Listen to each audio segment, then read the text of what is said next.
Um, Gratitude as a means of fighting or fighting against depression.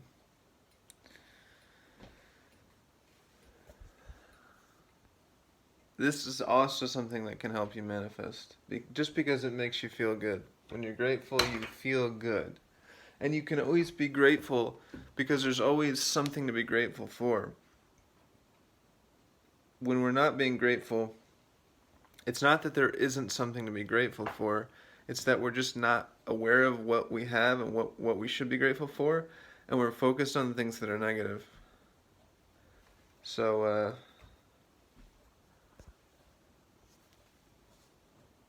be grateful and consciously be grateful daily. Of course, I use the I Ching a lot, so I ask the I Ching, how can I be grateful for everything I have? When you're manifesting money, you know, you can just keep a jar of coins uh, near you during your routine, and just once in a while take out, a handful of coins and say, "Thank you, universe. Thank you for these coins." Um, Being grateful isn't just about, you know, being a good person or appreciating other people, what they give you, or, I mean, that's part of it, but it's really a vibration raising exercise. It can lift you out of depression. It can help you let go of guilt and the past and your mistakes and move on. And in the spirit of that, I want to read a poem from my upcoming poetry book. In case you don't know, I have several poetry books out that are available for free on free-ebooks.net. But all you have to do is go to Google and just search Alan I. Zion poetry, and they'll show up. This one is from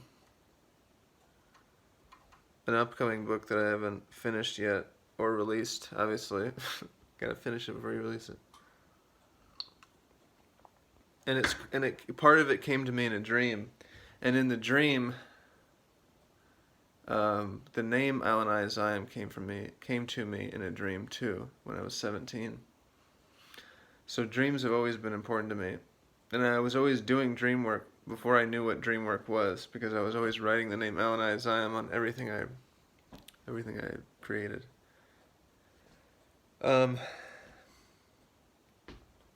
In the dream, like, it was almost like I was in a British pub and people were singing this song in this joyful way, and it was the coolest little like rhyming scheme and turn of phrase, but I couldn't remember all of it, but I could remember the last line. So I remembered the last line, I wrote it down, and then I wrote a poem around that, and it's called Etching. This is not a slam poem, by the way. I do not do slam poetry. This is just a poem. Etching. Flowing. Sorry.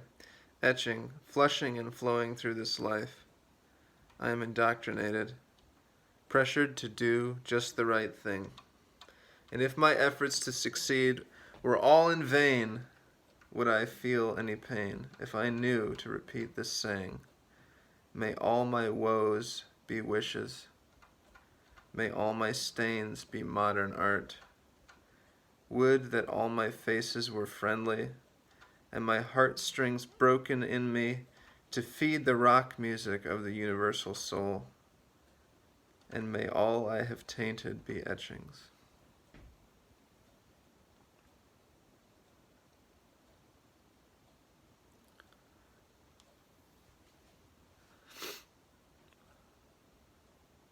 When we shift our attention and our focus and our story from the idea that we messed up, that we were wronged, that we missed out, that we don't have what we want, we shift the story to what I did, maybe it didn't agree with somebody else, but it was brilliant in its own way because it was part of the universal plan.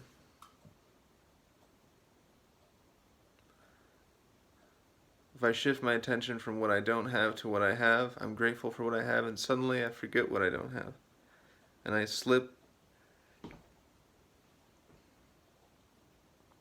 I click into the role that the universe has really made for me because all the world's a stage. Everything has its place.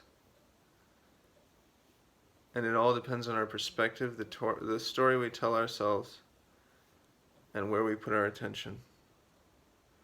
But just remember that anything that's dragging you back into the past, that's slowing down your energy, that's making you feel depressed, it can't be what's good for you. Because it keeps you from unfolding into your future destiny. It's time to let it go.